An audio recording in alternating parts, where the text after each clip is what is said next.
শ্রীমদ্ ভগবদ গীতা সপ্তম অধ্যায়। এই অধ্যায় হল জ্ঞান বিজ্ঞান যুগ অধ্যায়। এই অধ্যায়ে মোট 30টি শ্লোক আছে। এর মধ্যে তৃতীয়তম শ্লোকে ভগবান শ্রীকৃষ্ণ অর্জুনকে কি বলেছেন সেটি আলোচনা করছি। ভগবান বলেছেন, হাজার হাজার মানবের মধ্যে হয়তো একজন জ্ঞানার্জনের চেষ্টা করেন, আবার এইরূপ হাজার হাজার সিদ্ধগণের মধ্যে কদাচিৎ কেউ বা কোনো একজন আমাকে স্বরূপত জানতে পারেন। এই শ্লোকের ব্যাখ্যায় বলা হয়েছে, লক্ষ লক্ষ কোটি কোটি মানুষ এই পৃথিবীতে রয়েছে। তার মধ্যে অনেকেই ঠিক মনুষ্য পদবাচ্য নয়, পশু পদবাচ্য, অর্থাৎ যারা আহার বিহার ভোগ সংগ্রহ প্রভৃতিতে মত্ত থাকতে ভালোবাসেন, এমন মনুষ্যত্বহীন ব্যক্তি অধিক এই জগতে। মনুষ্যত্ব আছে এমন ব্যক্তির সংখ্যাও কিন্তু কম নয়। তাদের ভগবানেতে কিছু কিছু ভক্তি শ্রদ্ধা আছে, রুচি আছে। এমনই হাজার হাজার মানুষের মধ্যে সকলেই ভগবৎ সাধনে লেগে থাকে না। তাদের মধ্যে কদাচিৎ কেউ কেউ ধর্মপথে অগ্রসর হয়েছেন, সিদ্ধি প্রাপ্তির জন্য যত্নশীল হয়েছেন। এদের জাগতিক ভোগ হতে কিছুটা উত্তরণ ঘটলেও অধিকাংশেরই পারলৌকিক লাভ, পুণ্য অর্জন বা স্বর্গের সুখভোগের দিকে বিশেষ নজর থাকে। তারা স্বর্গাদি প্রাপ্তি এবং সিদ্ধি প্রাপ্তিকেই কাম্য মনে করেন এবং তা অর্জনে সচেষ্ট থাকেন। কিন্তু স্বর্গসুখও মেয়াদ ভিত্তিক। মেয়াদ ফুরিয়ে গেলে আবার এই সংসারে ফিরে আসতে হয়। ভগবান বলেছেন, হাজার হাজার সাধকের মধ্যে একজনই প্রকৃত মোক্ষ লাভের জন্য সচেষ্ট হন। বহু জন্মের পুণ্যার্জনের প্রভাবে কদাচিৎ হয়তো একজন সাধক নিত্য অনিত্য বস্তুর বিবেক লাভ করেন এবং সত্যশুদ্ধির দ্বারা তত্ত্বজ্ঞান লাভে যত্নশীল হয়ে থাকেন।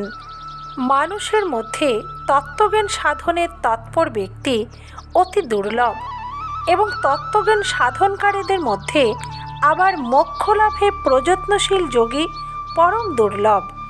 এমন দুর্লভ যোগীদের মধ্যে হয়তো একজন স্বরূপত ভগবানকে জেনে থাকেন।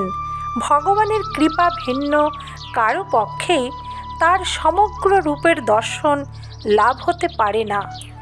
কর্মযোগ, জ্ঞানযোগ, ধ্যান যোগাদি যত প্রকার সাধন প্রণালী আছে, তার মধ্যে যত্নশীল হয়ে যিনি সিদ্ধি লাভ করেছেন, সেই জীবনমুক্ত জ্ঞানী মহাপুরুষদের মধ্যেও সমস্ত কিছু ভগবান এইভাবে ভগবানের সমগ্র রূপটি সম্যকভাবে অনুভবকারী প্রেমিক ভক্ত অত্যন্ত দুর্লভ। কর্মযোগী, জ্ঞানযোগী, ধ্যানযোগী সকলেই সিদ্ধি অর্থাৎ মুক্তি লাভ করতে পারেন, কিন্তু সকলেই ভগবানের সমগ্র রূপ জানতে সক্ষম হন না। কারণ শুধুমাত্র পরাভক্তির সাহায্যে ভগবানের সমগ্র রূপকে জানা সম্ভব। যারা শুধু নির্গুণকে জানেন, তারা পরম আত্মাকে তত্ত্বত জানতে পারেন না। যারা সগুণ নির্গুণ উভয়কেই অর্থাৎ সমগ্র রূপকেই জানেন, তারাই পরম আত্মাকে তত্ত্বত জানতে সক্ষম হন। ধন্যবাদ বন্ধুরা। এখানে সপ্তম অধ্যায়ের তৃতীয়তম শ্লোকের ব্যাখ্যা বা বর্ণনা সমাপ্ত। স্বয়ং ভগবানের মুখনিসৃত এই ধর্মবাণী শ্রীমদ্ ভগবদ গীতারূপে আত্মপ্রকাশ করে। হিন্দুদের এই পবিত্র ধর্মগ্রন্থ সকল কালের, সকল বর্ণ, ধর্ম, আশ্রম ও সম্প্রদায়ের প্রতিটি মানুষের উপযুক্ত ও গ্রহণযোগ্য একটি সর্বশ্রেষ্ঠ ধর্মদর্শন যোগ। এই ধর্মদর্শনই হল গীতা। গীতা থেকে আমরা নিষ্কাম কর্ম, ভক্তি ও আত্মজ্ঞান উপলব্ধি করতে পারি। আমরা যদি প্রতিদিন গীতা পড়ি, তবে আমাদের মন শান্ত হয়, আত্মবিশ্বাস বাড়ে এবং আধ্যাত্মিক জ্ঞান বৃদ্ধি পায়। ধন্যবাদ বন্ধুরা। এর পরের পর্বে আলোচনা করব সপ্তম অধ্যায়ের চতুর্থতম শ্লোকে ভগবান শ্রীকৃষ্ণ কি বলেছেন। আমার চ্যানেলটিকে ভালো লাগলে অবশ্যই সাবস্ক্রাইব করে আমার পাশে থাকবেন। লাইক, কমেন্ট ও শেয়ার করতে একদম ভুলবেন না। ভালো থাকবেন, সুস্থ থাকবেন। জয় শ্রীকৃষ্ণ।